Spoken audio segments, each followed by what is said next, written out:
Let's get ready to story!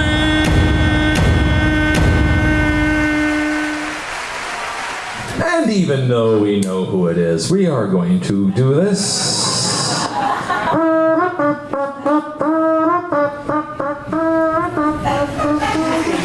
Okay, everybody. I'm even going to open the name.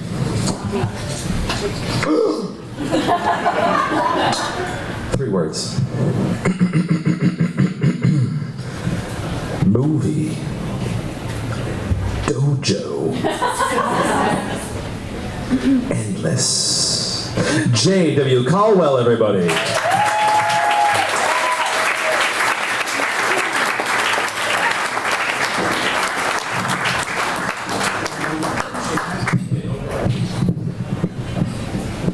I don't know about the rest of you drunks from Scranton, but I tell my best stories when I'm sitting.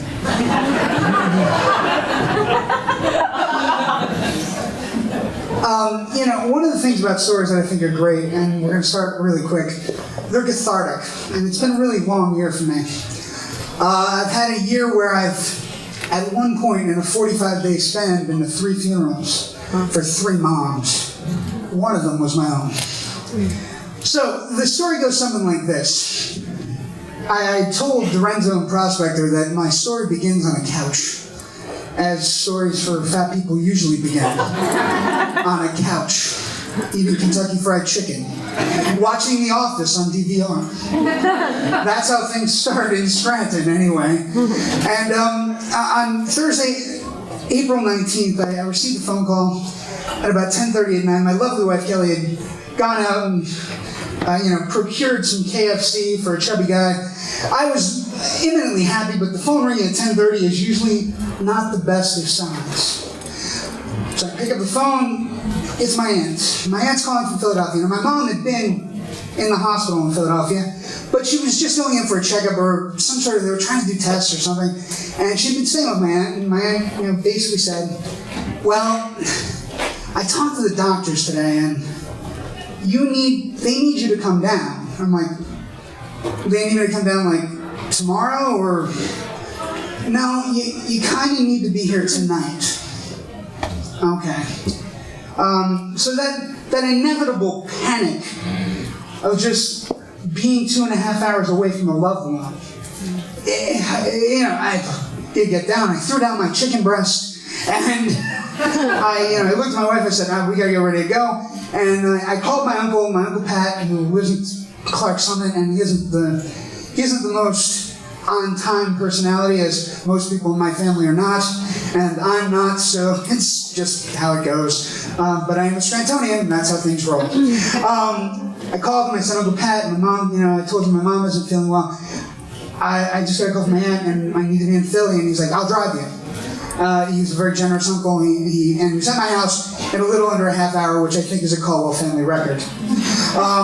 And we got in the car, and we took the turnpike. And the turnpike at night, if you don't do a lot of traveling, the turnpike at night is amazing. It's dark, and it's, and the only thing you have to really worry about is playing chicken with police cars. And we had a state police trooper that was speeding up and then would slow down, or I think he's messing. He's fucking with us. Like, what's up with that? And I'm like, but then you think to yourself, would you really pull that card? I'm going to see my sick mother in the hospital, and how many state troopers would actually believe that? So we kept our pace. We eventually hit Philadelphia around 2:30 in the morning, and my aunt was there, and we got to this hospital, and it's a suburban hospital in Philadelphia. And here's how you know it's a really, really very rich suburban hospital. We pull up, and the valet steps out to pick up the car, and you go, this hospital has a valet. And then you think about the hospitals in Scranton, and you go, I wish they had valets. That would make things a lot easier. But then there'd be no money. So anyway, so we give the car over to the valet, we go in and see my mom. Before we get there, the nurse says we need to put on all kinds of surgical gowns, which I don't know if you realize, man, they don't make them my size. I need 2 or 3 sometimes. I'm greedy that way. And we go in, and my mom's there, and she's got tubes, and she's all the things that nightmarish scenarios from movies that I grew up on. And the funny thing about it, you always say to yourself, well, when you're in a hospital room and you're with a loved one and you're losing them, that grunt or that whistle or that beep or that movement or that whatever, they recognize me. They know me. She knows I'm here. And I hate to report that that's sadly probably not the case. We want to think it is, but it's not the case. So we sit up with my mom, and she was a huge game show fan. We watched the match game, and $25,000 pyramid. She really liked the little cheesy 70s shows, and it mentioned many a time that I should probably be on one of them. I would love to do a Scranton match game. I think that should be for the organizers. That would be phenomenal. And we waited, and like when you get to a hospital, my aunt went home. She had to get her beauty rest, which was kind of the weirdest comment I've ever heard in a hospital. And she went home, and we stayed, and inevitably we fell asleep in the chairs. Now, about 5:30 in the morning, blood-curdling scream. Not my mother, thank God, it was a guy's scream. But it was the only thing that woke us up, and then we fell asleep back till about 9 o'clock.